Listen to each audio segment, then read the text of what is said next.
Hey, all right. Welcome everybody. I am Arla Colette, and we have Sam Chandler with us.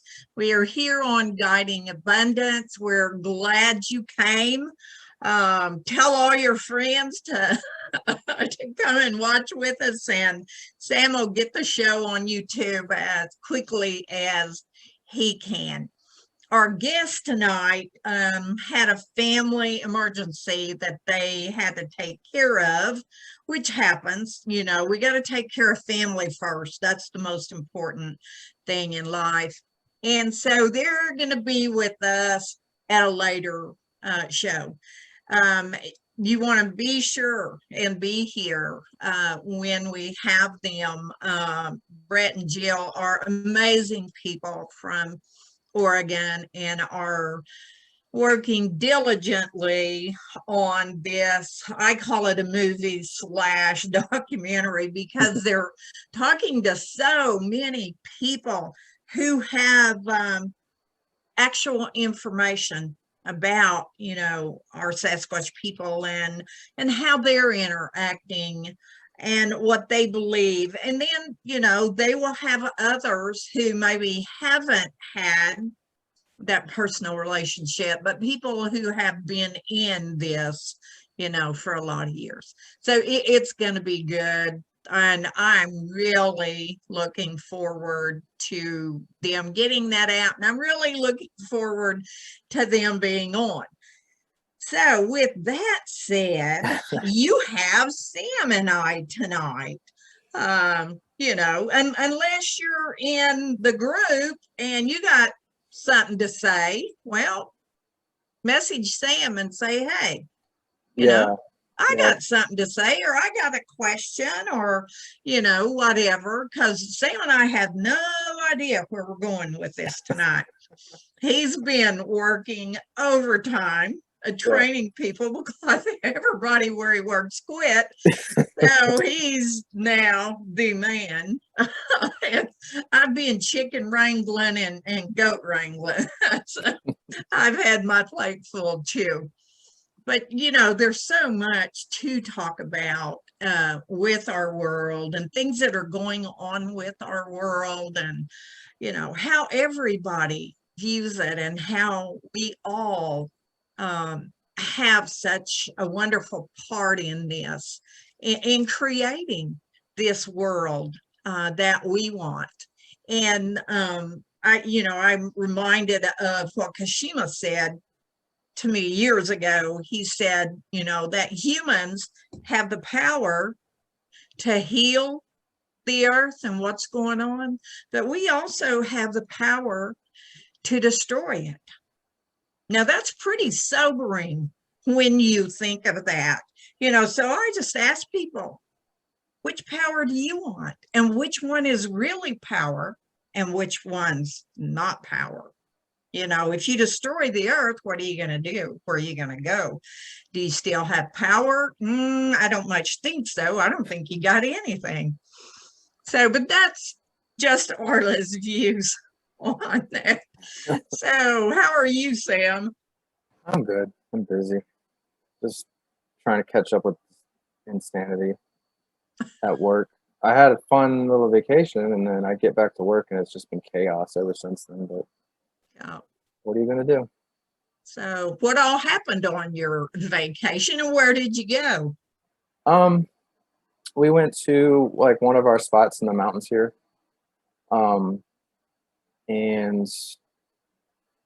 just did nothing. I mean, we honestly just sat and did yoga and ate and just made fires at night, sat under the stars, and that's pretty much it. I mean, that honestly sounds pretty cool. when I say sit, I mean like literally. There was one day, I posted a picture of that time lapse or that time lapse video, and I sat in a chair and stared at that scene for 4 hours on Saturday. I just sat there in my chair, like laid back, just That was my scene. And I don't think there's anything no, it was great. You know, I think there was probably a lot happening at that time that you're probably not aware of, maybe fully, but no, there was totally. It was like you know, there's different types of meditation. It's not just the type where you sit with your eyes closed in a quiet room. It's like there's a type of meditation that I do where I kind of just like sit in my senses and just I can't remember what they call it. I think it's called like radical awareness. It's a certain type of like Buddhist meditation where you just sit in all your senses, like your what you're hearing, everything you're seeing. It's like the opposite of what normal meditation is. So instead of trying to block out your senses and go in, you kind of go into sensory overload and just take everything out in. And after about 30 minutes, maybe an hour of just staring at that one scene, it changed. And I was like, I was standing there and I was like, or just laying there and I was staring at there was a ponderosa tree, and every time the wind would blow, you would see the needles, you know, vibrate. And then if you just focused on that, you could see like all the needles vibrating, but they were doing it in unison. And then it changed from like the normal paradigm of thinking of like looking at something and feeling the wind and saying like the wind going through the needles is making that noise or something like that. That's like the normal process of thinking. It changed after like an hour or so of the noises that I was hearing were making the images that I was seeing. So it just totally shifted to this like different paradigm. And I was like, it's really hard to explain, but it was almost like the noises were making the image, like the movie for me itself, instead of vice versa. And it was really cool. You were using different senses. Yeah. You started out watching. Because I put so much of an emphasis on what I see. And I think a lot of us do. And then we kind of base that as like what the foundation for what we're experiencing is, like for everything that I see. And I rely very heavily on my sight. And yeah, and then it shifted to what I was hearing and feeling, creating what I was seeing. And I was like, this is a trip. So then everything started being it was just different. Like the birds was like there was songbirds and there was a ton of ravens, but the songbirds have like this digital sound to them sometimes, like they almost sound like robotic. And then that was in my mind was just there was like that's just a random frequency going through the air or the ether. Yep. And it's creating like a bird in my head, and then I'm seeing the bird. It was just it was a really cool way of like seeing the world. But you became the world. yeah I was one with that's honestly how it felt. Yeah, that's pretty cool. That's a really special times too, when we have that time or that place, wherever it's at, just to get to sit and be a part of that. I've got this little thing that I recorded years ago. I'm just talking about, you know, going into the woods, seeing the trees, and it's more than seeing the trees. It's be the tree, be the woods, be this, become this. I mean, we already are, but we just disconnected from it. And when we reconnect to that, it's like, whoa, you know, why have I allowed myself to disconnect from this? And there's a lot of answers for that. And a lot of it ends up being life and what's going on our day-to-day basis. But that's pretty cool. And of course, you were in a beautiful area. Yeah, it's a very special place for me too. That's where I met V. So I have I always have a connection with that place, even before I met her. So it's just a very cool place, and it's one of those places we were guided to. You know, we were just driving one day, and we were like, let's go exploring. And then we like pulled off. The first place we pulled off, we're like, oh, this is perfect. You know, and ever since we've gone back every year ever since then. It's awesome. Yeah. And it happens to be the best morel place that we've found since we've been here too. Like we walked out of the camper right out of the campsite, maybe 100 yards into the woods, and there's morels. Last year was really good. This year, I think we were about a few days early, and they were just starting to pop up. But.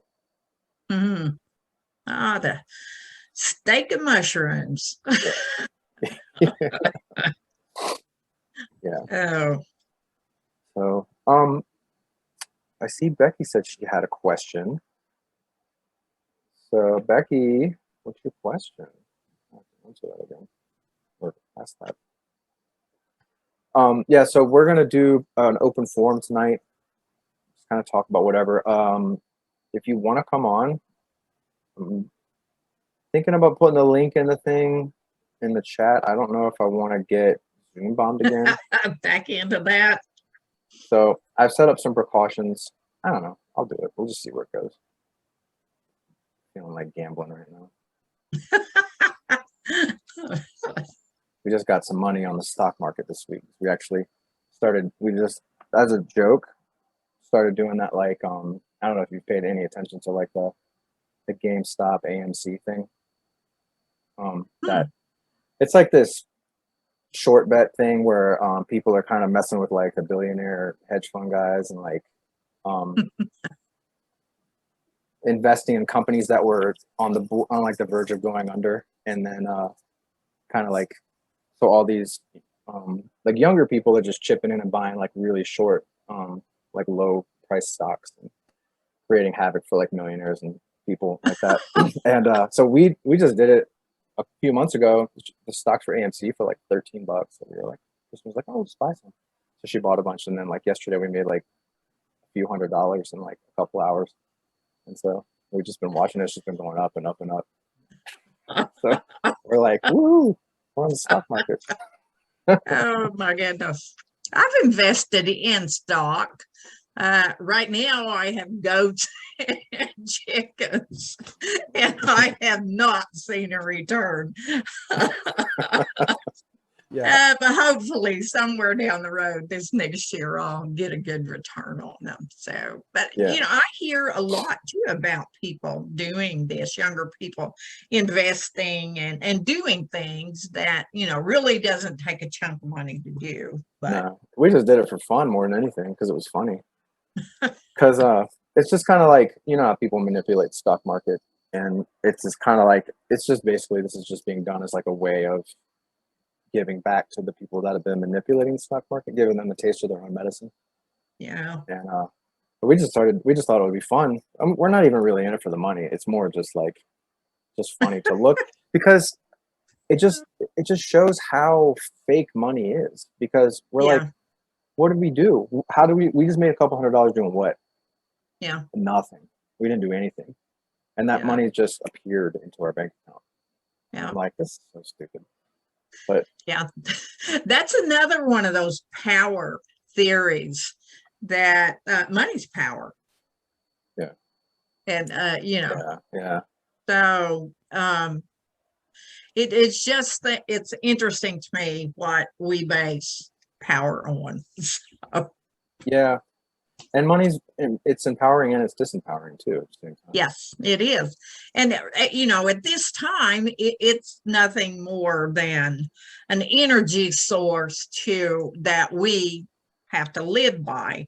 And, you know, at some point, hopefully that will change somehow.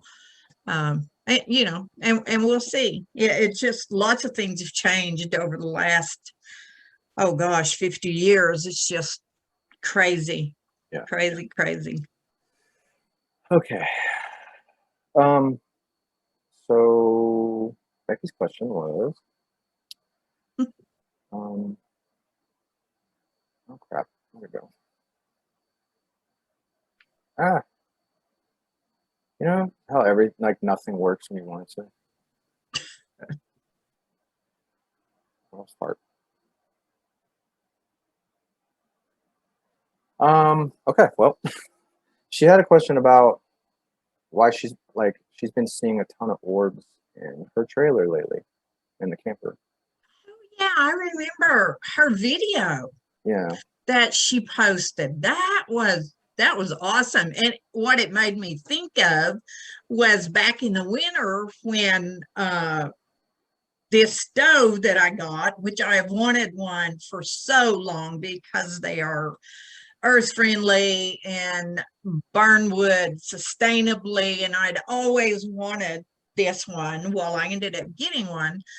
Well, as we would sit by the fire, the orbs were just crazy everywhere. And it was very interesting. And then Becky posted that, and her video was really cool of all that. I don't, orbs are just a change in vibrational energy as far as a being, a spirit, a whatever. And I'm assured that we can change vibrationally into that mode of transportation if we can remember how to do it. So I would say that, for Becky, it's just all of these awesome beings that are, coming around and watching what she and Brian are doing, and, how interesting and supportive of who they are, in this. So, I think it's just pretty cool. And I think, it's just a part of them being honored, to be able to see them, like that, that's just pretty cool, because that doesn't always happen, to see them moving like that. Yeah. So that was pretty cool. So what do you think, Sam? I think that I think that for me, it just shows their excitement for her speaking her truth about them, and like speaking about them, like when her and Darren came on the show. Mm-hmm. I think it's kind of like a just supportive, Yep. and just in her energy and their energy together, and just the energy of the camper and the animals there, just everything all in general. Just it's an attractive place for them. So for whoever's visiting, And it looked like from her video there were several, that were there. So and even, from what I believe, as far as orbs are concerned, they can be anything, pretty much, past ancestors, people, that guides, helpers, fairies, all kinds of things. There, you can't say, well, that can't be an orb, because an orb is just a change in vibration of a being, whatever that being is, be it spirit or whatever. So I think it's pretty cool. Yeah, I think it's awesome. Actually. Yeah, I think it's cool, because I get super excited whenever I see any kind of activity like that, or hear any activity, or feel any activity. Mm-hmm. Yeah, orbs are cool. That's what that was like my first introduction to the woo. Was seeing orbs in the woods. Yeah. Okay. Sorry, that's pretty cool. Getting my stuff all lined up here. You're the man that knows. I got off to a real late start from work, guys. Like Arla touched on earlier, we had a mass exodus at my work last month, and like last week, pretty much everyone that quit was gone. So this week we have like a whole new crew, and it's been a little bit hectic. So I'm trying to make the best of it. I think everyone's doing pretty good, like, making a good situation out of crap. So why do you think there was such a mass exodus of people? I think there's a couple things. It's one of those. Some people are definitely just moving on to bigger things or other things, or just realize that they just don't want to continue doing what they're doing. And then there was a bunch of people.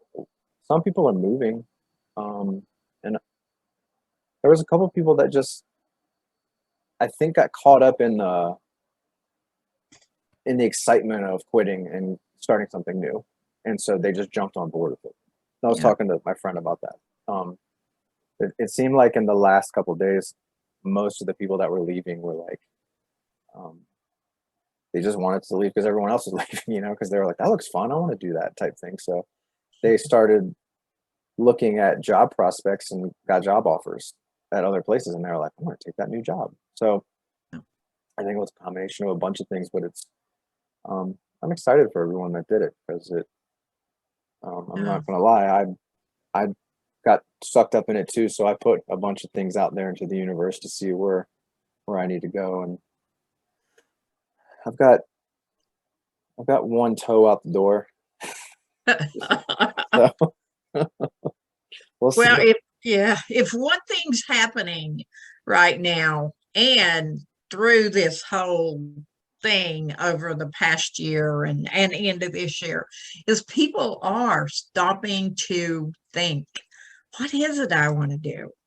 Do I want to stay in this place where I am?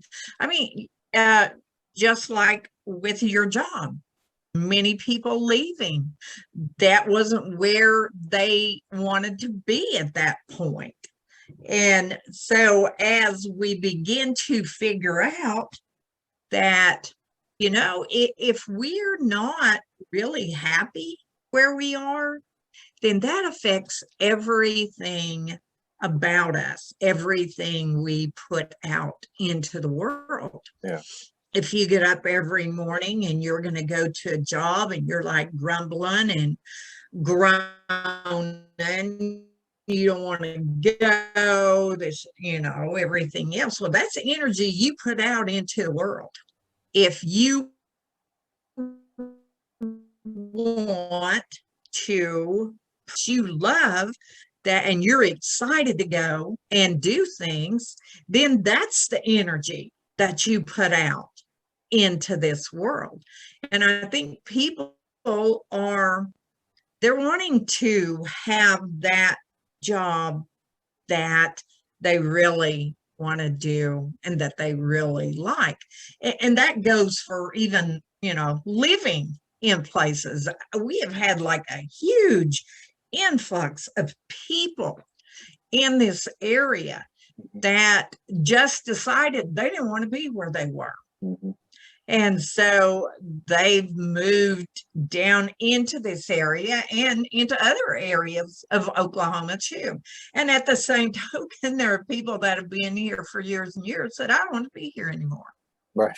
Yeah. I want to go somewhere else, so our souls are looking for that now. And that is being put out into the universe because so many people are talking about this, that, we're looking for a happiness, being settled with what it is we do and enjoy what it is to do.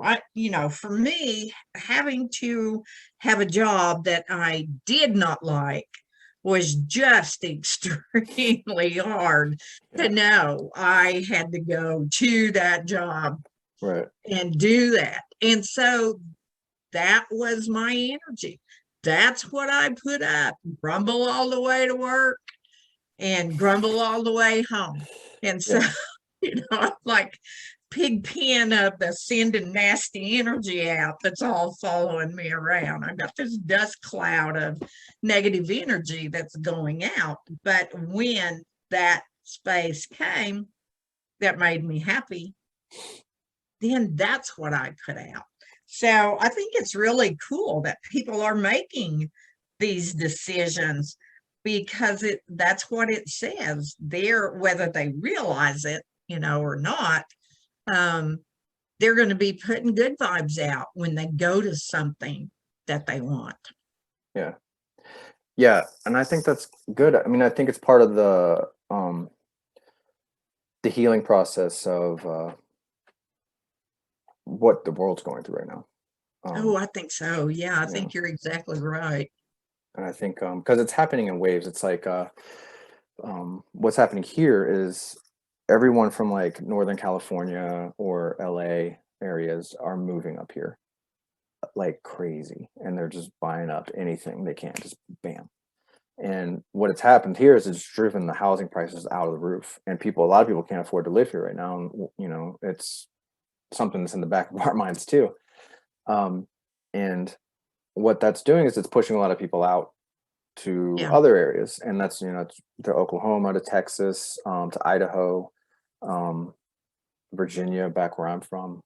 It's happening there too. It's like a lot of people are just getting out of the cities um, Yeah. and moving into these places, but it's like cascading where now the people that are leaving Bend are going to cheaper parts of the country, and it's driving the prices of those houses up, and it's like, Yes, definitely. Definitely. I yeah, know that's happened around here, not too far from where I'm at. In the past 5 years, they have one area that's opened up on the lake that are $2 and $3 million homes. Well, those $2 and $3 million homes are close to 100,000, $200,000 homes. yeah, And so they're, they're coming in and driving that up. So, but it is that process of wanting to be in a better space. yeah, And that says a lot for who we are. yeah, and yeah. Well, we're doing a lot of healing right now, a lot, and it's a lot of that's why the pandemic was like the start of it, and then the protests and all the stuff that's going on right now. It's just different levels of like on a macro scale when you do your shadow work. Um, but this is the collective shadow Mhm. stuff that's coming up to be healed, and it's got to be brought to the surface for it to be healed in the first place. So, um, yeah, that's why I think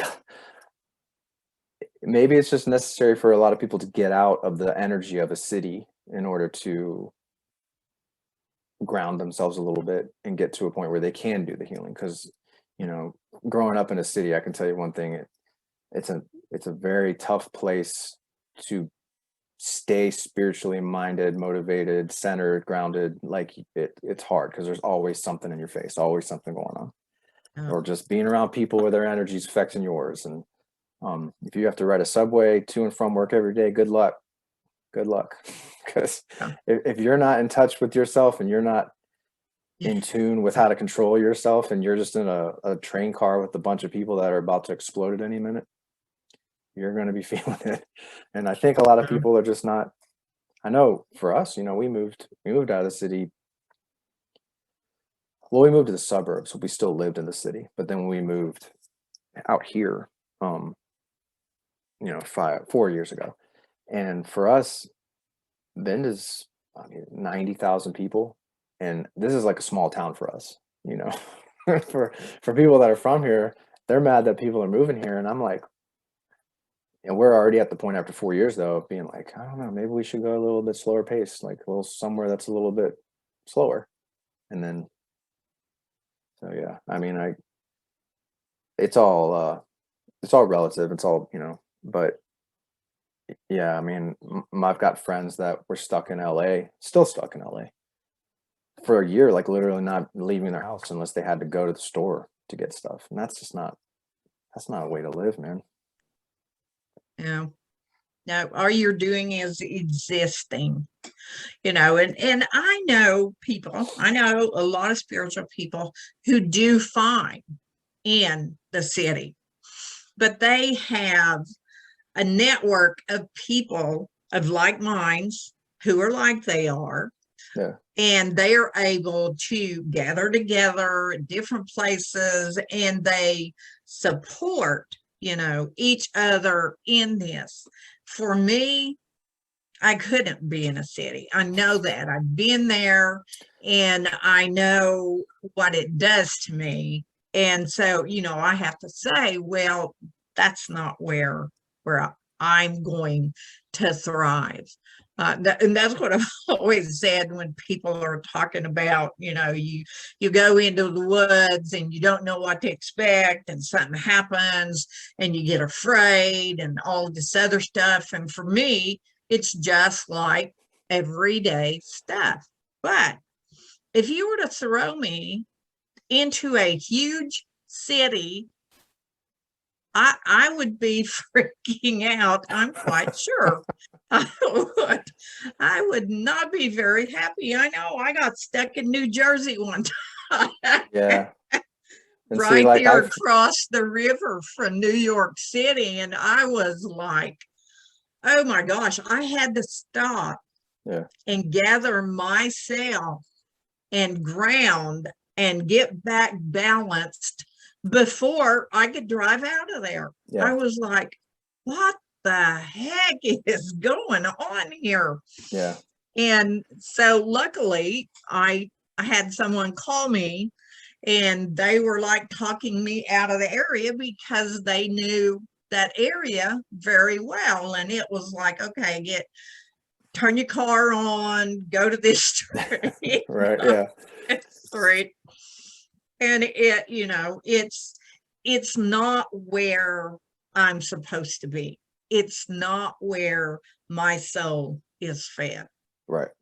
Like for me, I'm totally used to that.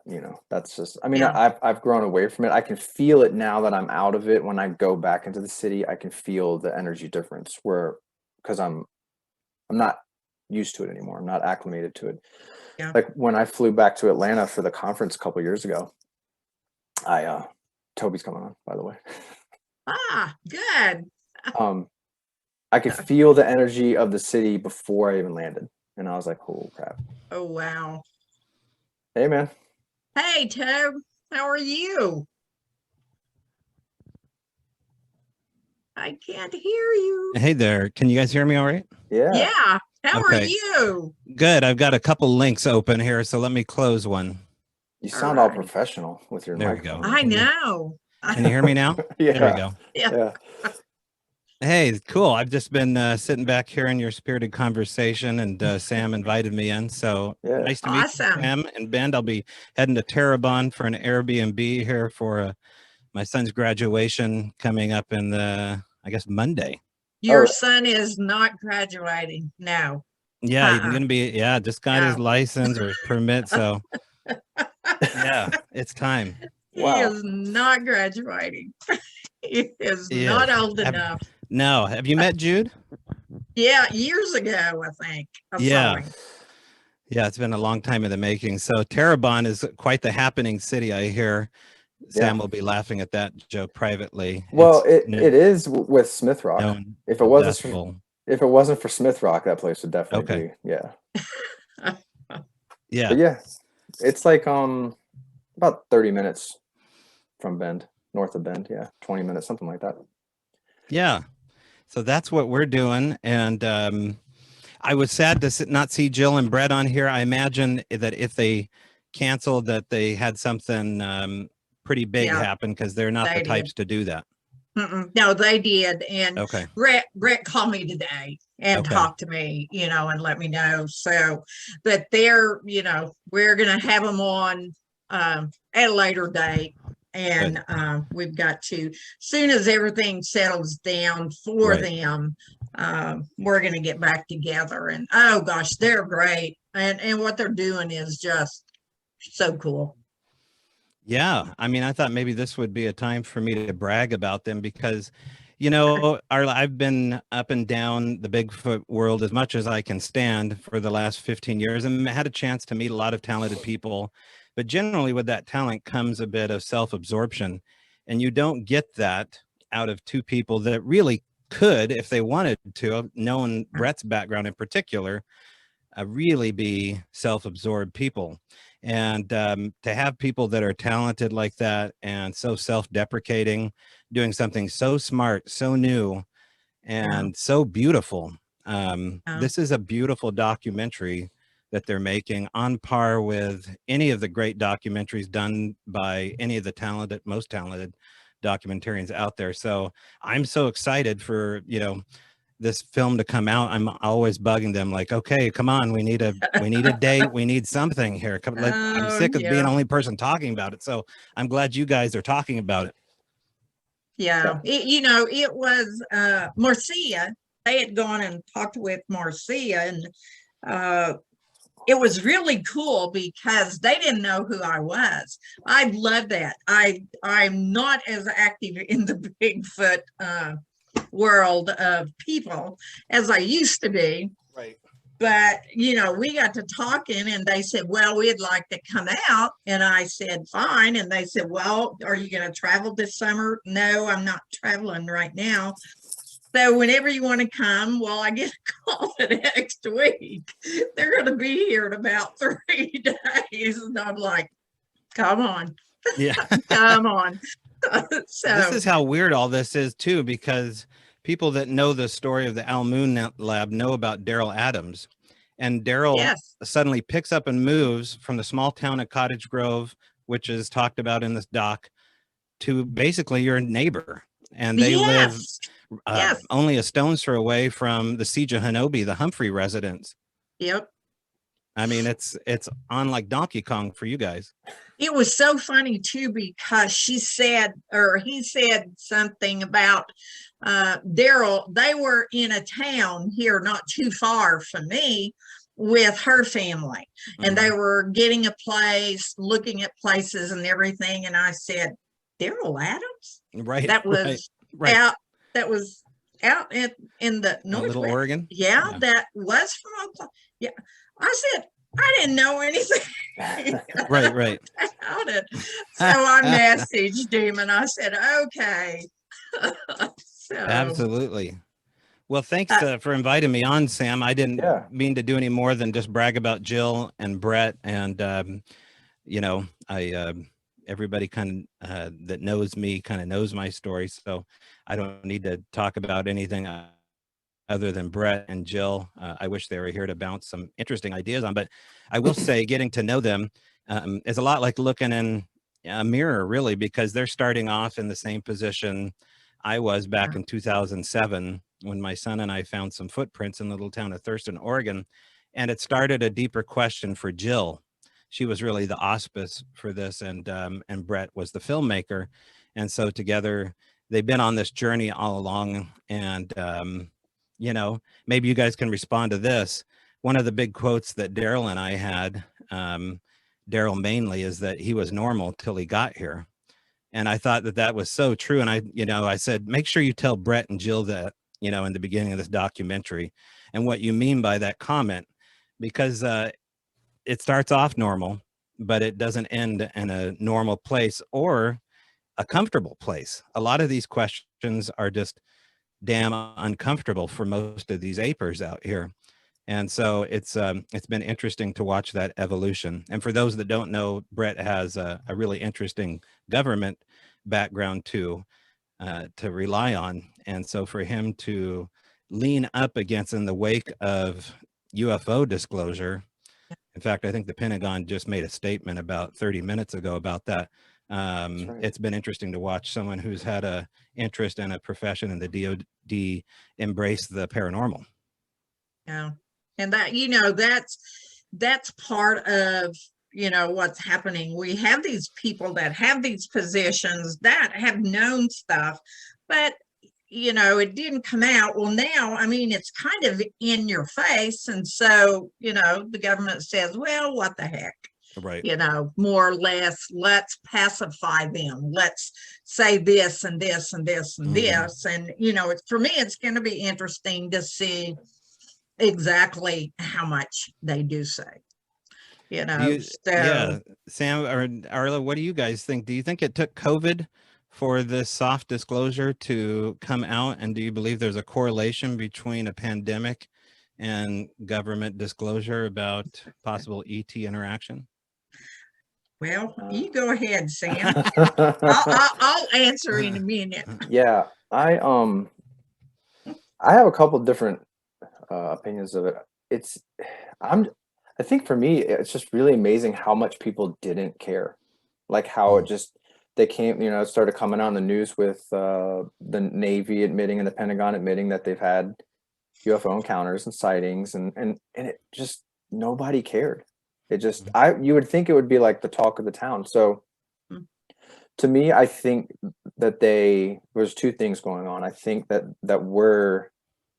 disclosure is coming soon, is what I feel like something's going to happen soon. And so they're softening up, like you said, softening it for us. But also, I think they did use the pandemic as a tool to kind of smoke screen it, to kind of just slide it in without it being like the headline, because everybody else was worried about, the virus and stuff. So, Right. yeah, I feel like there's a lot of stuff going on with that. But what do you think, Arla? I think you're right. I think that the government never does anything that there's not a lot of thought about it, So the pandemic brought a lot of things to us. We lost a lot of people that, I know several people who have lost their lives. I have friends who have COVID now, who are still going through this, and not in a good way either. But with the UFOs, it's become so much more accepted by people for whatever reason. One of the things I think is because it's always out there, and so the government said, okay, what can we do and how can we do this and get it to where people just go, oh, so, and I got that reaction on it from a lot of people. It's like, so, I mean, and of course, the whole UFO thing for me is nothing more than what it's always been my whole life. I've, always been taught about the Star Nation people, and have worked with some too through the years. So I'm holding my total thoughts on this until we see exactly what they do release. Until then, it's they're going to release what they think is going to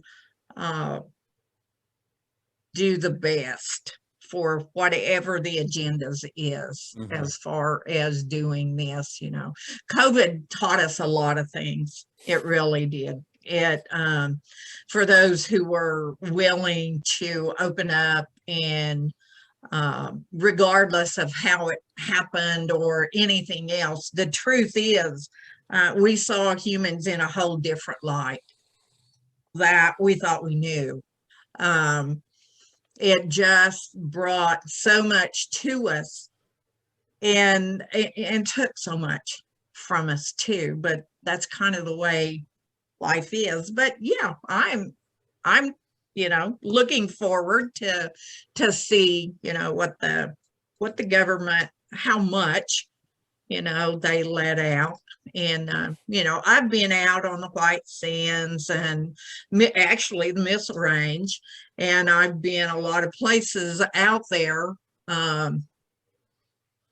in that area 51 and all that. So it's interesting energy out there, to say the least. So I didn't get beamed up or anything that I know of. So yeah.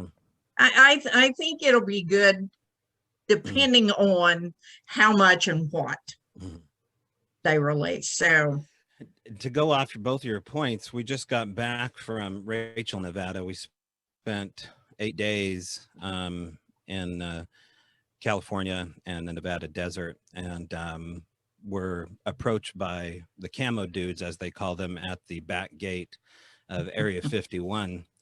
And there's a lot to say about that whole scene.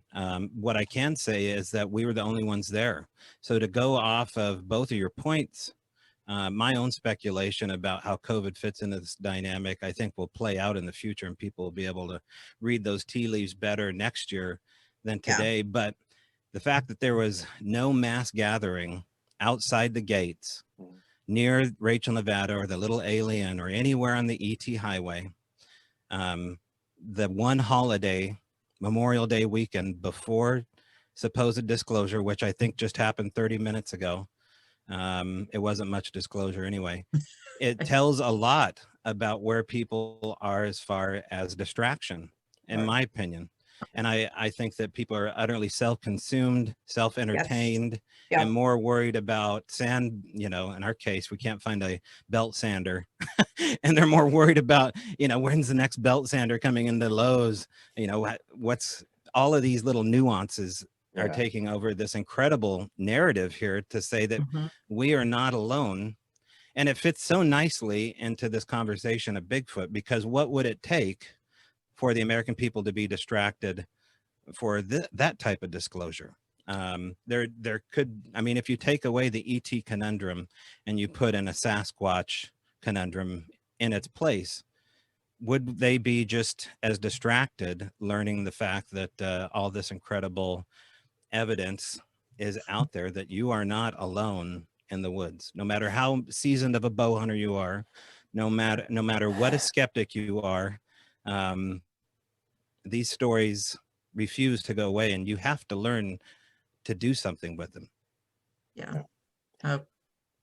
know, and that whole thing of, you know, what you self-absorbed, and I think COVID just really pulled that out of so many people who are hiding behind their supposed altruism, when really that was not their agenda. And anytime things are taken away from us, I see a lot of acting out. Well, you can't do this. Well, yes, I can. You can't make me. Well, the law's always been, I don't care. I don't have to do it. Well, maybe you don't have to do it, but this isn't just about you. And that was the big thing for me, was it wasn't just about you. It was about everybody. And this whole thing with a disclosure is not about just a few people who have been looking towards this and think that this is going to be the holy grail of knowing everything. It's not going to be that way. I don't think it will. Like I said, they're going to tell us what they want us to know. You know, how much truth is in it. You know, that's another thing we're going to have to look at when this supposed disclosure comes out. So, you know, I don't know, but yeah, I think you're right. People were so self-absorbed that they've missed the whole point of so many things that have gone on. Yeah. And maybe a self-absorbed was too strong of a word, because it comes off as saying that people with COVID were conceited. On my end, I don't mean that. I just mean distracted by pandemic. Yeah. You know what I mean? We know what you mean. Yeah. Distracted by the realism of the narrative and the ever-changing narrative at that, if you're following what's going on with Fauci. But as far as what we can do right now, we can only react with the information we have. It seems like the information we have regarding the ET contact is that we have an unidentified aerial phenomena that is a threat. And all we're seeing is DOD narratives being presented to us. We're not seeing any individuals' stories come up and then verified by the DOD. It's like, no, these things, they're a threat because they're over nuke bases, they're over our carriers. So I think that's really interesting. Would they do the same with Bigfoot by saying, no, these things are lurking over, you know, national parks and stealing babies all the time. These things are constant. I agree. Do you think it would come out the same way, Arla, that these are ultra predators? I think that a lot of people would believe that, because it's like what gets put out is what, you know, people are going to buy. And you know yourself from being in this all these years, the stories of them being big monsters is just, you know, this huge thing, because you have shows that are nothing but about, well, they were chased by a Bigfoot, he tried to kill them, he did this, he did that. And so, you know, they're going to put that out there where it's going to have the most control over it. The control of how we interact, the control of what we believe. I have a problem with feeling like I've got to have somebody who's going to protect me. Who's going to take care of me if this happens? Who's going to take care of me if the government says, oh my gosh, we've got all this alien interaction going and they're flying over and they're telling me that this is not a good thing? Who's going to protect me? And it's the same with the Bigfoot. Who's going to protect me if it's put out by whomever? Doesn't even have to be put out by the government, but by media, that these are monsters and they're just lurking there, and all of these disappearances are things that they've done. The problem that I see with so many of us, and I'm lumping myself into us, is we can't think for ourselves. We have to have somebody tell us how it is. And, you know, for me, that's always been a big thing. And when I worked with anybody, when I was, you know, trying to help people, it was about me not making you think something, but you grasping and sharing, you know, what's going on. If you're afraid, why are you afraid? You know, why do you feel like you need to take that gun out there when you don't have any idea? You know, so I agree, Tobe. I think that it wouldn't make any difference what they put out, you know, but then again, I guess it might keep a lot of people out of the woods. So I don't know. Well, you see certain politicians right now that are automatically going for the "you need to be scared" tactics, you know, like Marco Rubio or whatever. I mean, he's straight out of the bat was just been like, we don't know their intentions and we don't know what they're, you know, like they might be here to blow the world up or whatever. And it's like, you can see like that push for whatever agenda he's trying to, you know. I know Mr. Beans has something to say on this. Family, thanks for letting me on. Yeah, I have a lot to say about this. In 2016, 15, 16, 17, 18, and 19, my friend Ray Hernandez got visited by the ETs.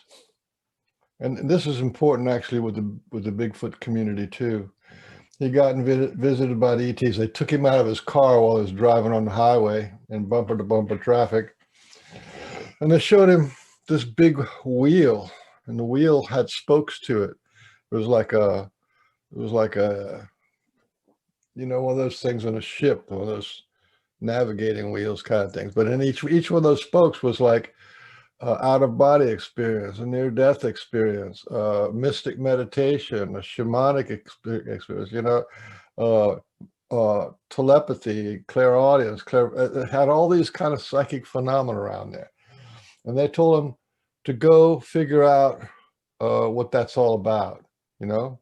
So he comes back to his car and his mind's blown because he was in an alternate reality and he was still in bumper to bumper traffic. And the next day, he called up this lady, what's her name? He called up this lady in Australia, Mary Rodwell, and Mary Rodwell said, "Oh, you know, they gave you a task to do. You're supposed to go do this." And he said, "I'll give you in touch to somebody to help you." So he gets a phone call that same afternoon from this guy in Harvard. He was an astrophysicist for Harvard, and And they would say, well, okay, I'm going to definitely be on your board. And, you know, the ET people are telling you to figure this out, then let's do something about it, whatever you come up with. He says, let me get you in touch with my mentor. And his mentor called him the next, I think it was the next day, and it was Dr. Edgar Mitchell. So Dr. Edgar Mitchell, my friend Ray Hernandez, and the astrophysicist for Harvard, and I think who else? They got together and they decided to cook up this thing called the Dr. Edgar Mitchell Foundation for Research into Extraterrestrial Encounters. And what they did is they surveyed the whole world that they could, and they got all these academics, right? They got this retired professor of surveys, right? He was a world authority on surveys, and then people who did statistics, survey statistics and all that. So they got all these people together, and they went out and surveyed all the ET people who had contact that they could. And they came out with 600 questions. I took the survey. They came out with 600 questions, right? And so they know in detail, like, you know, how many people did this and how many people did that. You know, it even got to how many people saw Sasquatch on an aircraft, well, on a spacecraft. Anyway, that thing got published. I think it was in 2018, 2018, it got published. It got published as a paper. And they also made a book out of it. So now you have an academic study from top-notch people in the world. You have a published paper, and they have a book, and the book was like 800 pages. And so to me, now you can't, when you go to Congress and when you go to the government and they say, well, is there any papers on this? Well, then now there's a paper on it. It was a really good one. So that was part of this impetus to bring about disclosure, because, you know, sooner or later, everybody's going to figure out that there's papers done, academic surveys on, you know, world class. That's one angle about this disclosure thing. The other angle is, I was listening to Grant Cameron talk the other night. He has a lot of great shows, and he's like the White House guy, and he's totally into consciousness and stuff. They were talking about how our solar system, our galaxy has 40 billion with a B inhabitable planets like Earth on it, right? So that's a lot. That means there's people living on 40 billion planets. If you think of it in terms of a bell curve, right? How many planets just like Earth are ahead of us, and how many planets just like Earth are behind us? And then how many planets just like Earth are in the same situation we're in, where we got rotten government, we've been slaved, we've been lied to, and powers and been fighting all over us and all the kind of stuff like that. I'm thinking, okay, if there's 1 billion planets in the galaxy that have exact same situation as we do, with bad government and all this kind of weird stuff, and ETs trying to take over the Earth and all this kind of, and they're doing it all subvertedly, you would think that the ETs already know what the game is. They've played this game before. It's like a mechanic who's fixed 1,000 cars and pretty much is not going to be fooled by any car that it comes across. So I think, to me, the ETs are completely got this thing figured out. This is not their first rodeo. They know what to do, and they do it step by step. And I was reading in the Sasquatch Message to Humanity, and they were talking about how the Sasquatch were saying, we have never lost our connection to the star elders, to the star. We never lost our connection. So to me, the ETs and the Sasquatch are completely have a partnership. The Sasquatch have their duties, the ET have their duties. And what I think their duties are is, to me, there's two places in the universe: the outside world that we see, oh, they're doing this and COVID that, and you know, there's drinking kids' blood over here and war there, and they're cutting the pipeline. You know, that's the outside. But the inside, right? That's where you get awakening, you get feelings of your heart, you get inspiration, you get connected to the Mother Earth. All these kind of things is an inside job. So the Sasquatch, and clearly the ET people are working on human beings on the inside. Yep. And that's why you can't really see it. You know what I mean? It's I like they don't have agree. buses to go and say, Yep. okay, go do meditation, or, you know, or Yep. anything like that. You know, and Sasquatch, like I just heard, like, you know, I do the Pork and Bean show, and I was talking to this guy, Mark, who was on the Pork and Bean show, and we were talking about people who've been taken to the other side. And between him and me, we've come up with, I think we came up with 6 people just in this year that have reported going to the Sasquatch land, wherever the Sasquatch go, where they go and they hang out. It was one lady and 3 or 4 or 5 different guys. They're taken over there, right? And then the Sasquatch are teaching people how to mind speak very gradually. Certain people, they get boosted up, and the Sasquatch are teaching people other things, you know, like how to go invisible. They've been doing that since I don't know when. It was before I hooked up with Sasquatch in 2012. So that's kind of my handle on it. And it doesn't really matter what the government is doing with their disclosure. The ET are working on the inside of man, and so are the Sasquatch. And that's what you need to pay attention to, in my opinion. And it's coming along really fine. You know, we do woo on the Pork and Bean show. We talk about woo all the time. But I also listen to the other Sasquatch, you know, shows, and slowly the woo is catching on. You know, the Sasquatch Chronicles are like one. Yeah, what about these orbs? I guess they're real. And well, people are talking about people going invisible, and now what is it? Scott Carpenter did a show on a portal, and he's got this video of this portal, and he's explaining the portals. So it's coming along, you know what I'm saying? Everybody in the Sasquatch world, and everybody in the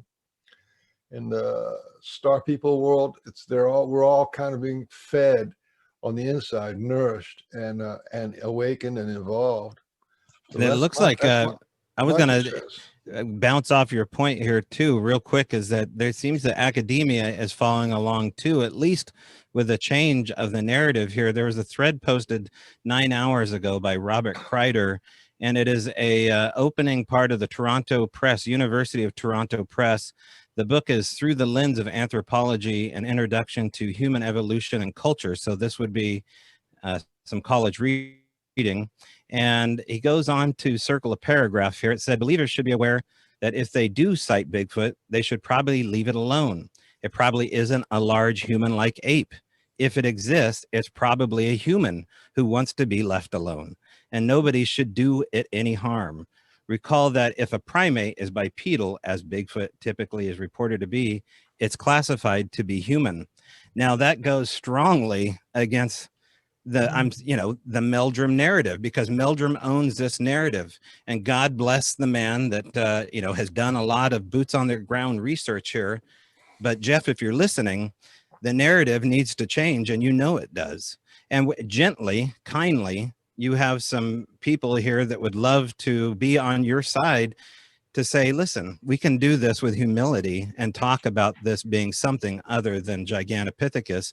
My theory, and maybe all your theories, is that we're dealing something closer to alien contact. Whatever that is, these things are just a part of us and the Earth as the ET phenomena, but otherworldly in a degree that is completely unsettling and uncomfortable for the people that look at this as Gigantopithecus or a missing link. And I get that, but on our show, we try to gently nudge people into at least taking a different branch off of this evolutionary tree and saying, okay, yes, Bigfoot is a weird branch to hold on to, but the best fruit is always the farthest out on the limb. So I just try to, teach people to go out on those limbs because it's sweeter out there. Yeah. The truth starts with woo. The woo is true. Yeah, that's right. Yeah. And, I always say, for me, woo has been my whole life. I didn't know anything but that kind of life. As growing up as a little girl, it was normal. The paranormal, that term to me, it's normal. It's how the world is. And I love that. I love the fact that there are a whole lot of people out there who grasp this and who have changed, and we've been in this a lot of years, and we've seen a lot of change, a lot of paradigms shifted. And at the same time, we've seen some who have been in this a long time hanging on to that, what they think.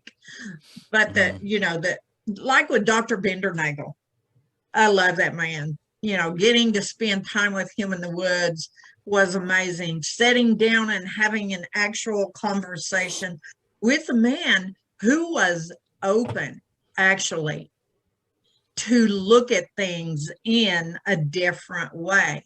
And the glyphs, we had wonderful conversations about the glyphs and, how that interacts and stuff. So I know that from the time I spent with him, there was an opening in him, and it may have been there all along, but there was that opening in this academic, undiscovered primate person who was, part of the group that science has to do this, in order for us to know it.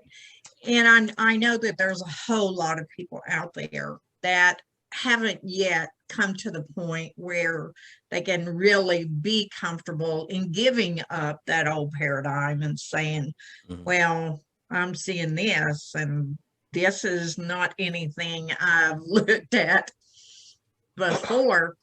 And all the people that there are ready to embrace them in their change and to talk with them. And that's really exciting for me. And it's just, brings us into what Michael was saying, was this is all about what's going on inside each of us, and getting past that fear of something that's being thrown in our face, either by the government, by other people, by others, but going to that place that we need to go to get our own actual disclosure of, what's going on in our world. Well said. Thank you. Yeah. Yeah.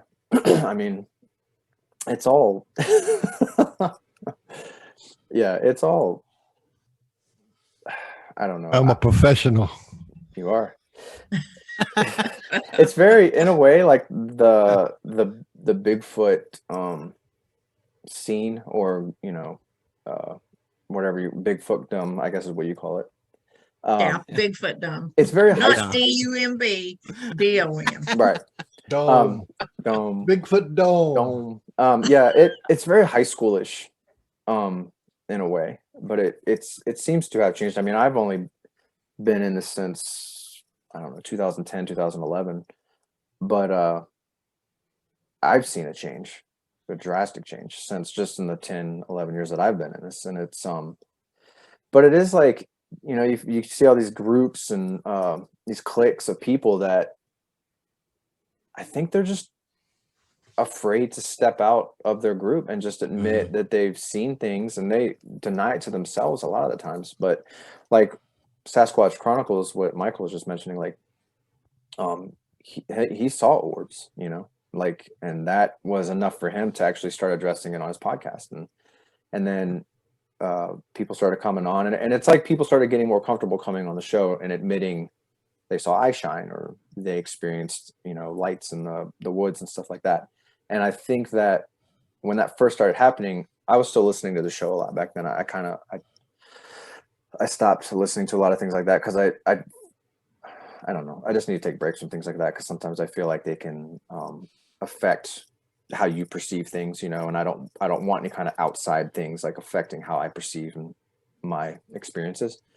But it seemed like at first people were a little hesitant to the stories, but then eventually it caught on, and say what you want about that podcast, it definitely opened up a lot of people to accepting the woo stuff as a possibility with this. So I think that was an important step. Right. And so did Les Stroud. He doesn't get it. I mean, he gets talked about briefly based upon his work with Todd Standing, but let's not forget that we have a guy that goes on Joe Rogan and says that he was pinned down by a Sasquatch that he couldn't see in his tent.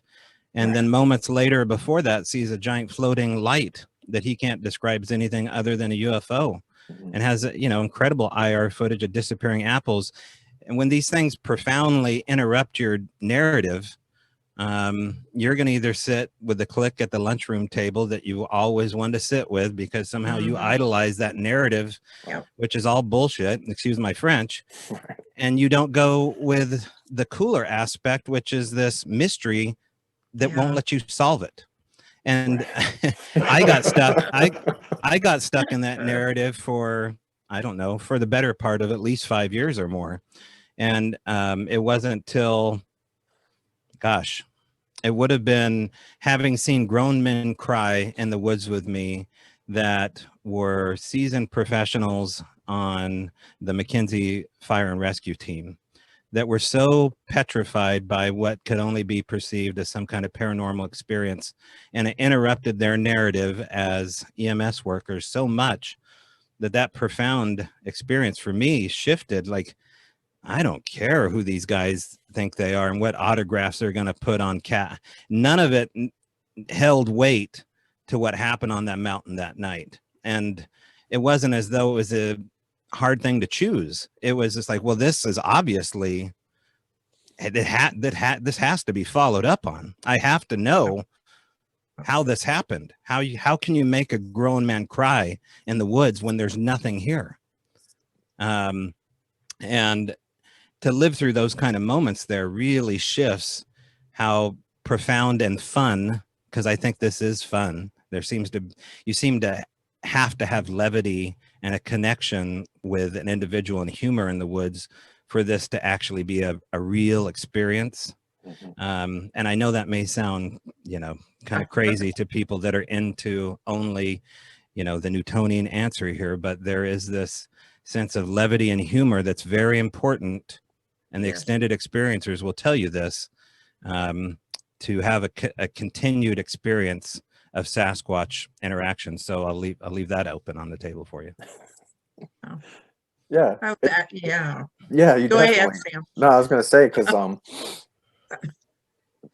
mean, if I didn't have a sense of humor in some of this stuff, because it's like, if you want to look at it from a possible perspective, like, and like you said, the mystery that won't let us solve it, it seems like at times that it's having fun with us at our expense, like they're joking around with us, like they know we want this information, and then they just do things, or whoever does things just to mess with us, and it frustrates some people. It scares the living daylights out of some people, where if I didn't have a sense of humor, or I didn't understand how it can be, I probably would have never gone back in the woods again. Yeah. It's like you have to love the frustration and the mystery that they present to you. And the minute you get ego involved and frustration and are driven by evidence, it seems, I mean, that's just really the Chinese finger cuffs. It's just literally locking up all around you. And I've watched time and time again, and I'm sure you guys have as well, watch researchers and people that have been, experiencing this phenomena slowly go mad and literally turn into the worst kind of outcome as a father, husband, whatever. Oh yeah. Yep. I was just talking to my wife about this. I was real quick. I was just talking to her. I was like, I want to have a show one night where we have spouses of right. Yes. Like our spouses that have to deal with us and like the stuff that we go through. And she was like, I don't know. And I was like, come on, it would be a good show. It would be. I'm so lined up with that one. Yeah.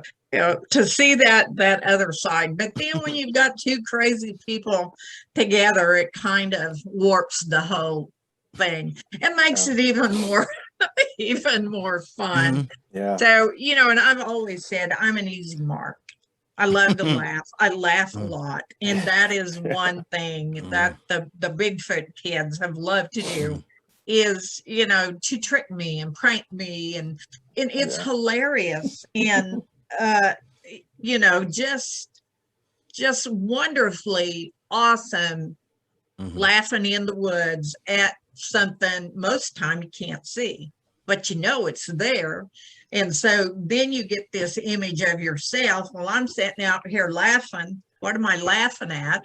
Well, I'm laughing at these guys that are out here doing, you know, different things. So one of the things I've learned through my life is they love to see us having fun.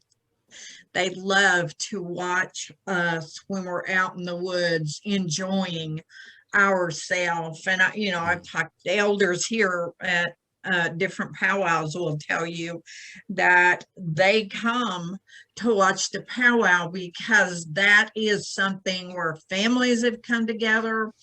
People are enjoying themselves. They're being respectful in what they do. And they're teaching us about who we are inside the whole time and connecting, you know, to everything. And I think my favorite thing in the world is that I've always told people, you know, if you want to truly learn about them and you think that that's what all this is about, that you want to learn about the Bigfoot or the Sasquatch, be prepared.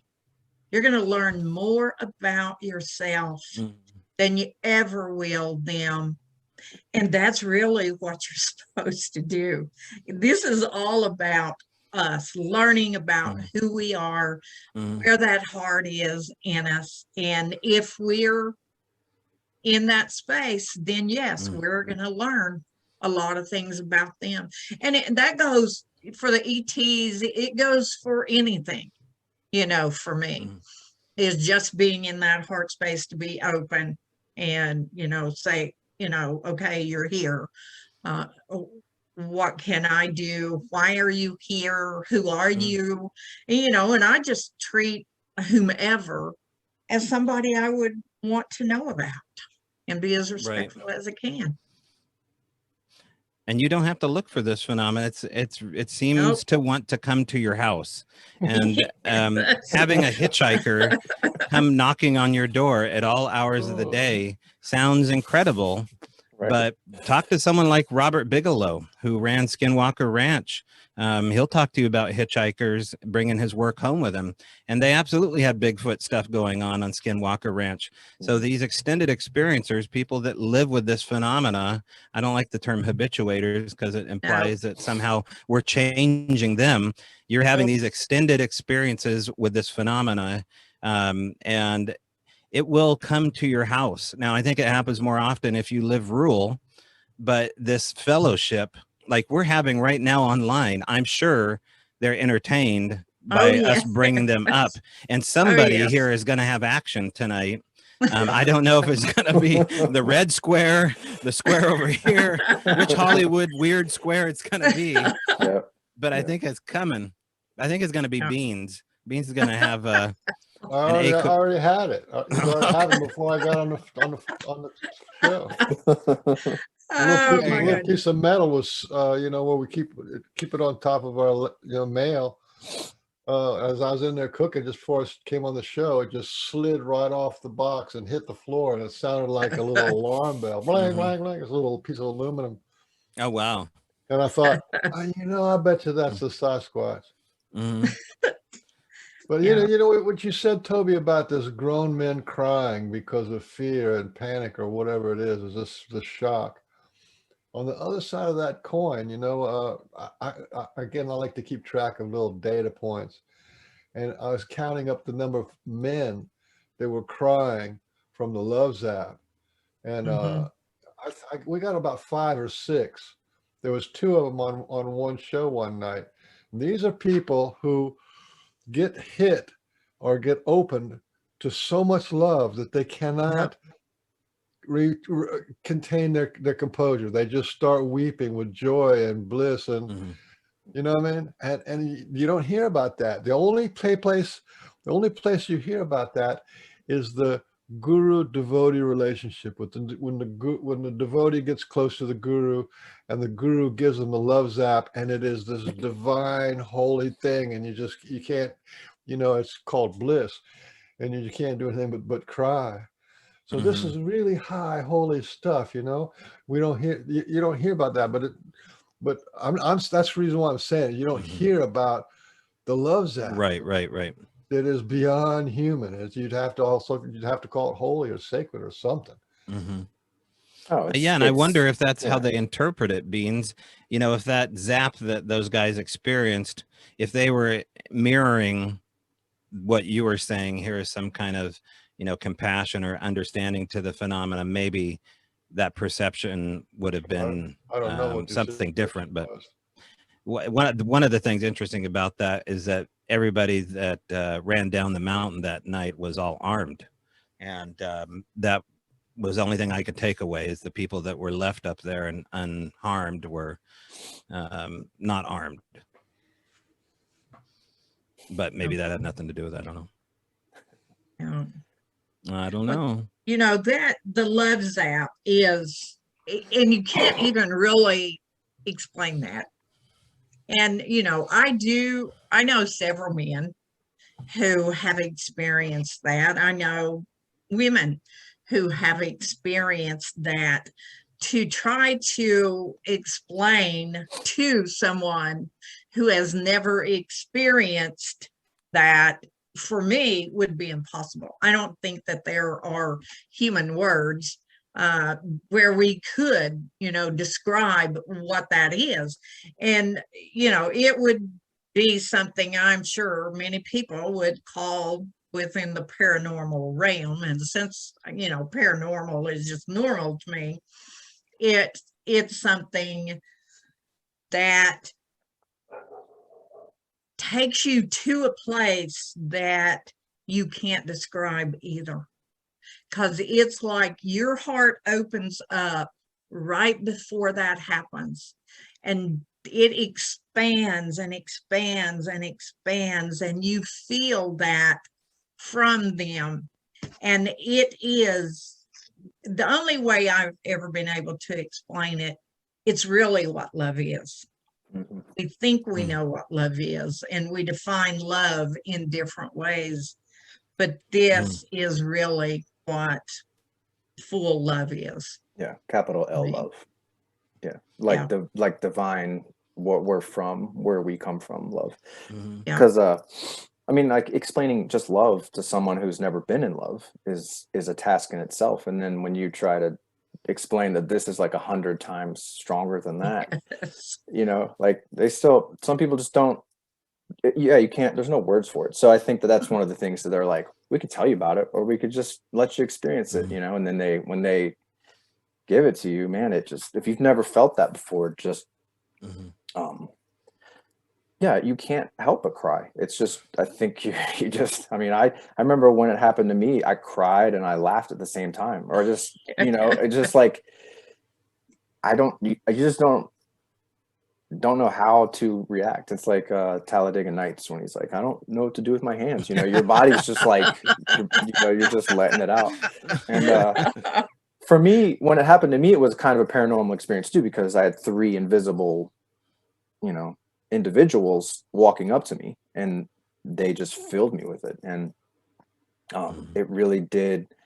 I mean, that just changed everything in my life, because what else do you need to know after that? But like, that's the only thing that I've ever really wanted to feel again, you know, like just chasing that dragon ever since then, being like, that's a good way to put it, you know. So I think that defines who the Sasquatch really are.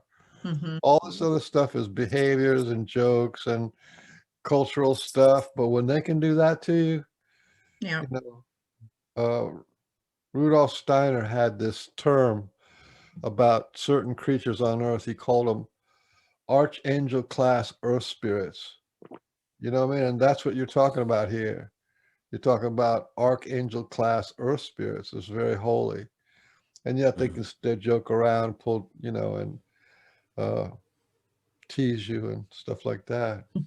Yeah, well, there's a lot of stories about ascended masters doing that too, though. You know. Yes, yes, very much so. I agree. And I think that, you know, you put them with so many other, if you want to use the term, beings. I call them primal beings, which means from the beginning, not primitive.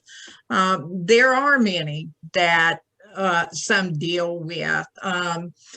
The Arcturians that I've dealt with, they possess that same thing of being able to feel you with that, for you to feel, you know, how that feels. It was the same with Nakamura.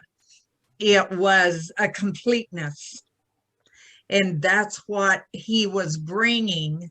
And so you've got that completeness. So you've got the Sasquatch people who have that ability, and all these others have that ability. And I believe that we have that ability. We're just getting back to it. And there are different ways that humans are coming back to this, such as the Sasquatch descended masters and archangels and different beings from the Star Nation. All of them retain that. And for those of us who have experienced it, and especially, you know, thinking about this, oh my gosh, if we could just have everybody feel this, you know, how awesome that would be. It just so awesome. You got to ask. You got to ask for it. You got to ask for it and pray for it and just want it. You know, you can't. They're not going to bring it to you unless you, because they can't. You got to open that up. Yeah. Open it up and be, you know, let it come. So well, probably the largest group of people who've had that experience, that overwhelming ground of being is love kind of thing, is the near-death experience people. Universally, there's a lot of different steps to a near-death experience. And some people have life reviews, some don't. Some people see their relatives, some don't. But almost universally, they have this experience of just an unworldly love, that the love was everything, and that in that love they knew everything. Yes. And, yeah. So, you know, we're talking about really high stuff. You know, that's why I talk about it as holy. I mean, you know, when you're up there in heaven and you're dead is like, you know, there's unconditional love and there's no judgment, and those people come back and they are changed. They are not the same cowboy anymore. Yeah, it's a lot like a Bigfoot experience from what you're saying. And to bounce off, I don't think Brett would mind me saying this here, because I think we all want to know the answer to this, but he brought up a valid point that there may be links to near-death experiences and extended experiences of Bigfoot experiences, as well as probably UFO and ghost, I imagine, because they all seem to, you know, go to the same cantina. So I would be interested to know whether or not any of you have had a near-death experience. Yep. I can tell you the data on it for ET experiencers, and because that was like a big thing. They took the near-death experiences surveys and they incorporated that into the ET experiencer surveys. Is running 30%.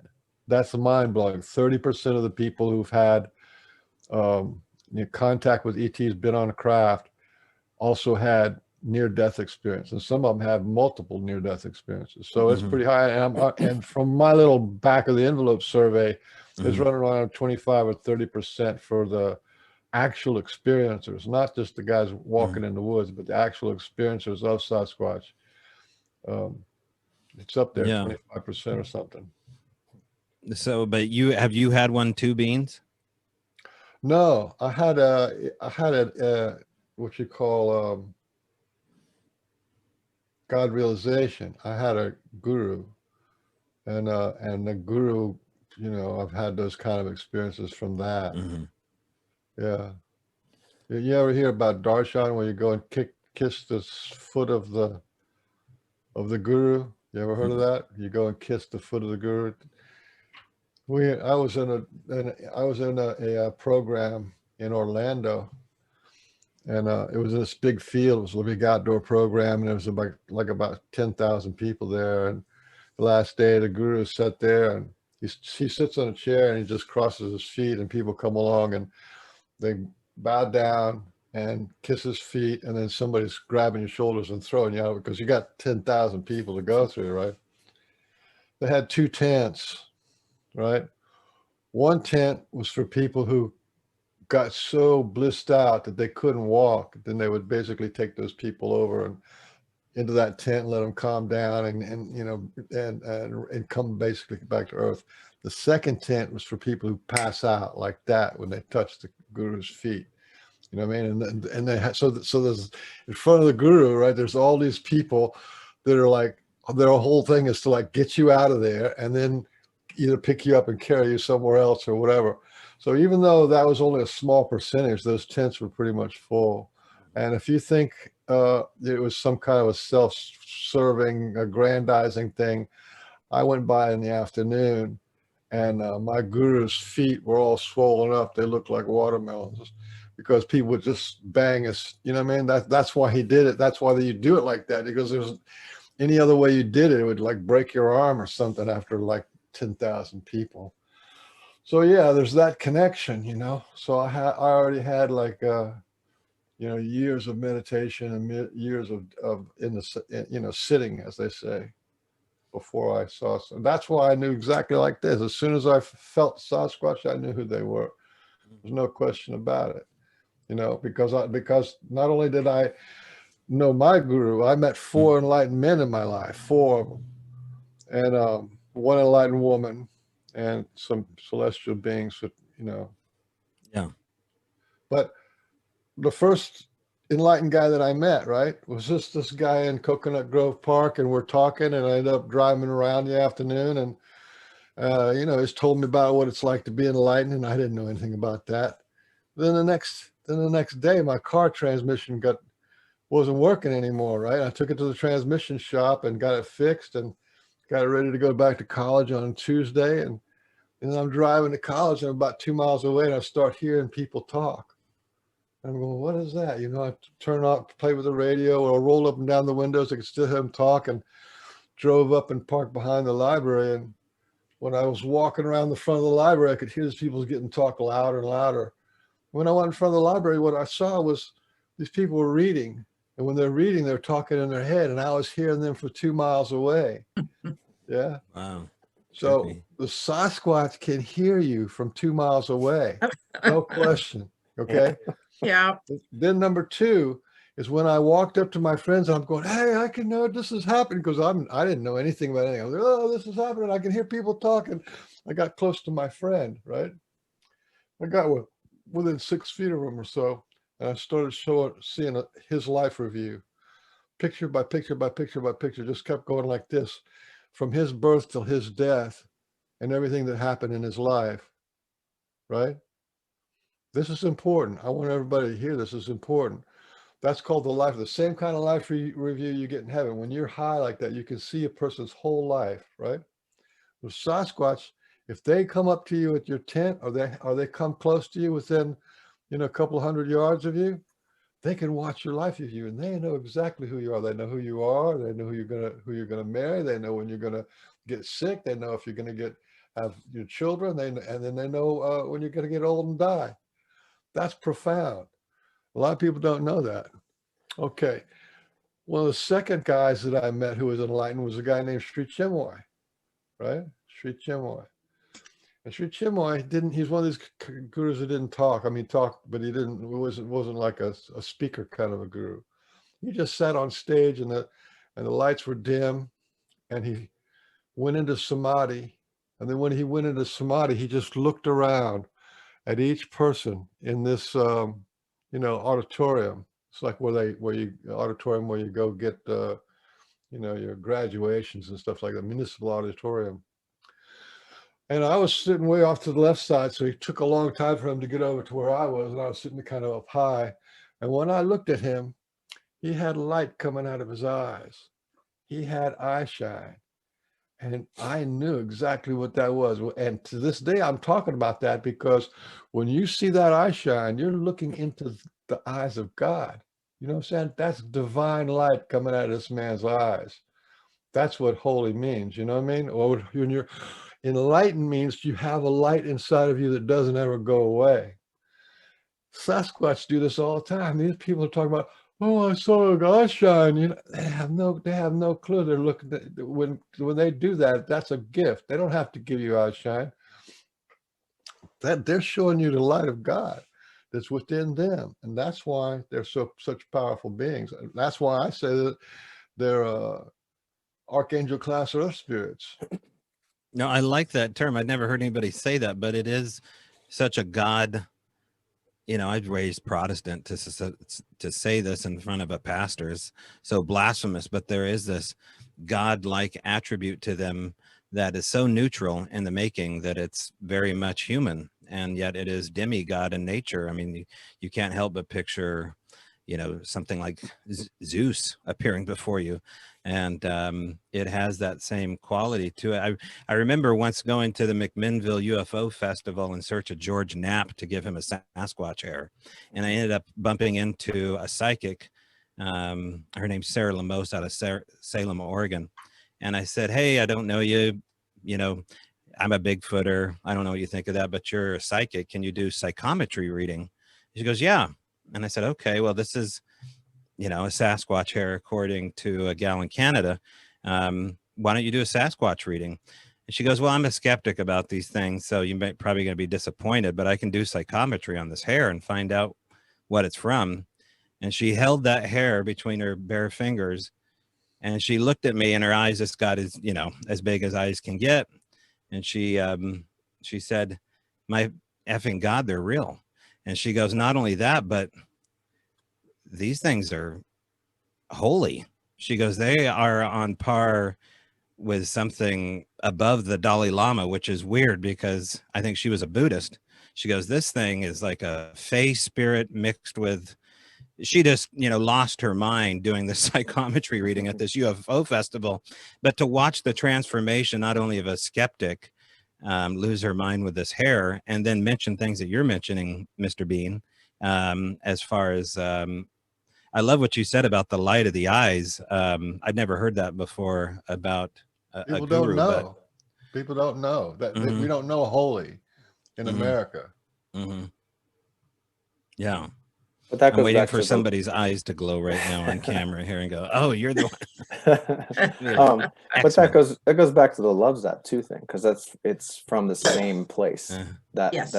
That light and that love is from the same place, and that's where you go. That's what I saw when I had my near-death experience. And later on, I was brought there, you know, by my teacher. But it's yeah, I mean, that's, I think when like when Arla says that you go to learn about them, but you learn more about yourself, because I think, well, they know that all our conditioning and programming has to be unlearned first. You got to get back to square one if you want to learn about anything, you know, like truly learn about stuff without your perspective and all that stuff. You got to lose all that stuff. So, and then when you unlearn all that stuff and you finally start figuring out who you are, for me personally, what I realized was that when you get back to the source of it, there's really not much difference between us and them, between us and our star elders, between us and anybody or anything. And I think that's like the biggest lesson that they've taught me, is that when you get down to the root of everything, it's just like on this physical side, the only difference is like our individual manifestations or our differences in our physical appearance. But when you go on the spirit side, there's no difference. I mean, it's like we're on this, there's like a courtyard where we're all the same thing. And then outside of that courtyard, we're all like our individual Arcturian, or we're Palladian, or we're,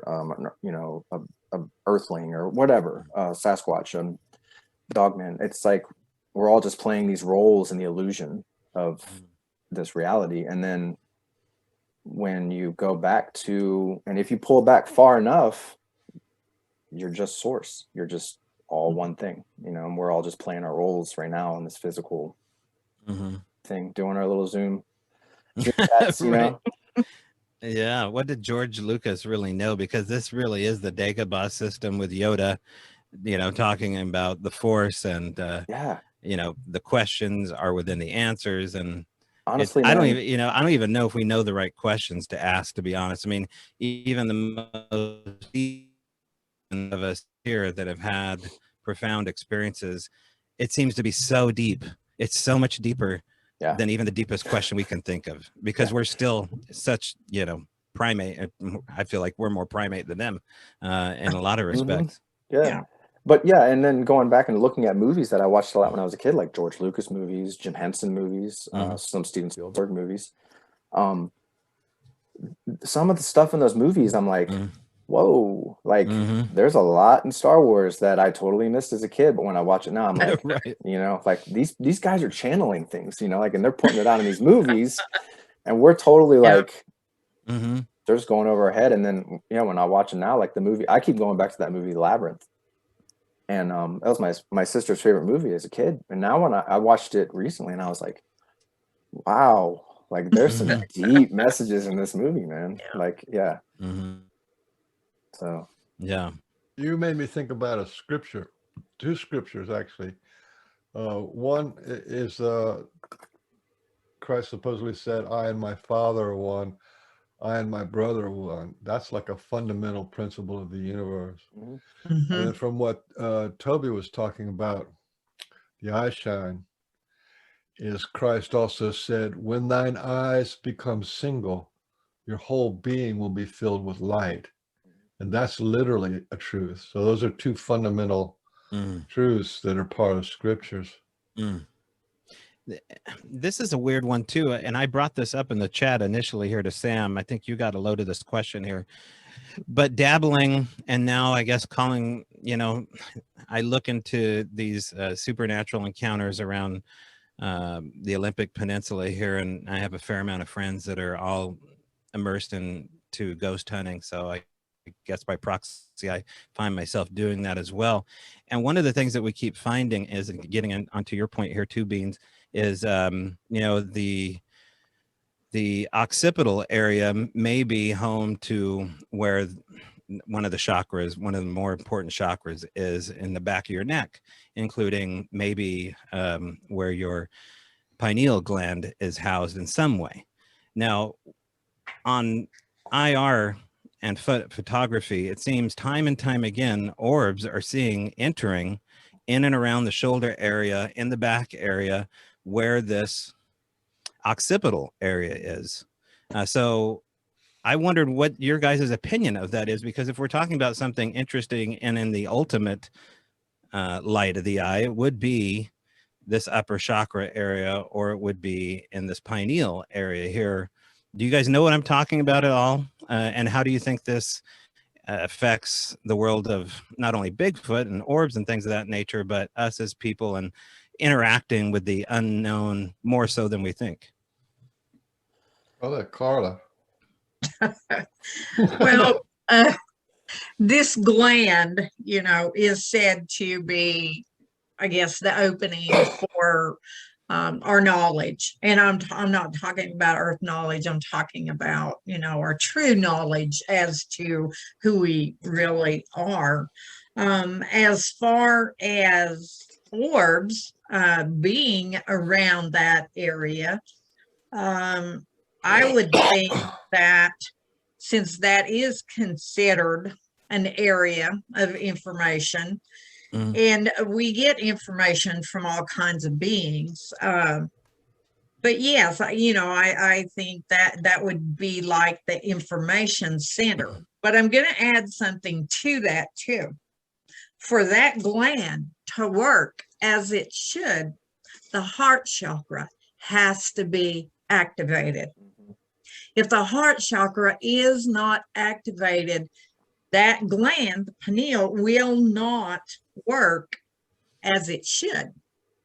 And so, and then you get down to that. Well, what about the other chakras? Well, they all play a part in how we respond to different things because they have different purposes. But when I hear someone say that, and I say it a lot too, that to truly understand what's going on, our mind has to be connected to our heart.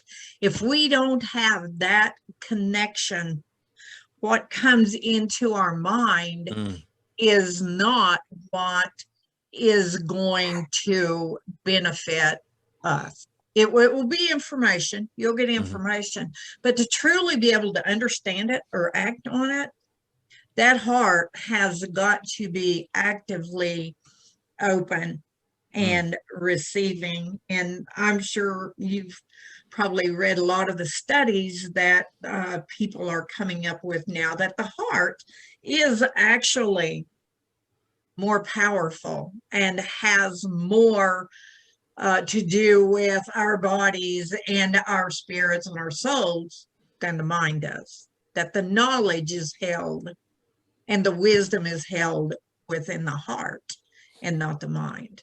All the mind does is like the center that sends out all of this information about how this body's going to react to this, or you got to pick your arm up, you got to do this, you got to do that. When the heart, when it's open, is actually the part of the body that's calling the shots on who we are and how we react and how we share what it is we share and how we take that wisdom that we're given. The mind, the brain takes in knowledge. The heart translates it into wisdom. Yeah. And without the heart, all you've got is a bunch of knowledge. Yeah, your heart's got to open. That's what the love zap is, essentially, you know, your heart opening up. But it's a bridge and it's a portal. It's like a bridge that allows your lower chakras, which are like basically for survival, for physical, your physical body, and your upper chakras, which are more spiritual, physical, or not physical, like mystical, behind the scenes stuff. Yeah. And so when your heart opens, it bridges it. I say, like, I'm a mechanic, so I speak a lot of mechanic lingo, but it's like for an electrical system in a car. You'll have a bunch of control modules that work together, but then specific ones will go and work in their own little thing, and it's called like a bus system. And so to me, when your heart and your throat and your third eye and your crown are all on a separate bus network. And so when your heart opens up, it opens up the connection, you know, it's like a bridge. And it also opens to the other side. So when you open it, like big time open it, it goes in and you go. That's like the portal to spirit. And that's where it really where it's really good. So my answer would be, who are you when you die? When you die and you have your near-death experience, you're not in your body. And yet you can see and feel, experience, remember, talk, and communicate and all that kind of stuff. So the point is, first and foremost, we're energy beings. And our energy being, our energy itself, the form of our energy being is what creates and maintains this physical form. So you know, I don't know if that helps move the ball down the field, but your third eye or your brain, there's people with hydrocephalus that have no brain at all. There's people who have their brain is completely squashed down with too much water on the brain, and they have 10% of the brain. There's a guy in Brazil who's a college professor of basic calculus or something like that, and he has no brain. You know what I'm saying? And how does that work? Is because his energy body adapted at that since he was little, and he just kept on going. You know what I mean? And so this whole identification with the chakras and the brain and what you eat and how much you do this and that, it's not quite as weighted or as important as you think, you know. But what Arla was talking about, your energy of your body, like your heart energy and your emotional energy and the speed of your brain is much more important. If you have a slower brain, then you have longitudinal waves that are really long. And this is what happens with or if you have no brain, that's what happens with the near-death experience. Then your brain works so slowly that you have all these amazing spiritual experiences. It has more to do with the speed of your brain than like your alpha wave, gamma wave, theta wave type stuff. Yeah. Or dead waves. You know what I mean? When you're in your death experience, you have all kind of stuff happens to you. Sam, Arla, Bean, I have to check out here, but can I ask your audience a quick question here before I go? Because due to COVID, we lost our live venue over the last year in Port Townsend, Washington at the historically haunted Manresa Castle. And we're getting that slot back. And I want our first show to really be something unique. So I'm looking for someone in the Washington area that is of the mind of someone like Meldrum, that has a flesh and blood take on everything and has tuned out long ago and maybe is catching this by scrolling through the fast forward button, finding this last statement here.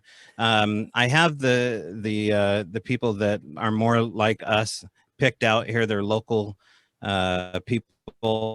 And I'm looking for at least one or two people that would be willing to have a thoughtful discussion live in front of a studio audience in front of a castle audience at a bar, and have a conversation with me as the moderator and a packed house, hopefully. So if you're interested in that, get in touch with me. You can find me over at strangebrowradio@gmail.com. My promise to you is that there will be no shenanigans. I'm not there to do anything than other to have a fair discussion about something, because I think it's high time that, you know, the conversation is already being had. Yeah. So why not have a thoughtful discussion here, and really let's just get it out there, and then we'll go out in the woods and have a beer together, and that's what we want. So if that sounds like something you're into, I know that Ron Moorhead has shown interest in being on stage with somebody that wants to have this discussion.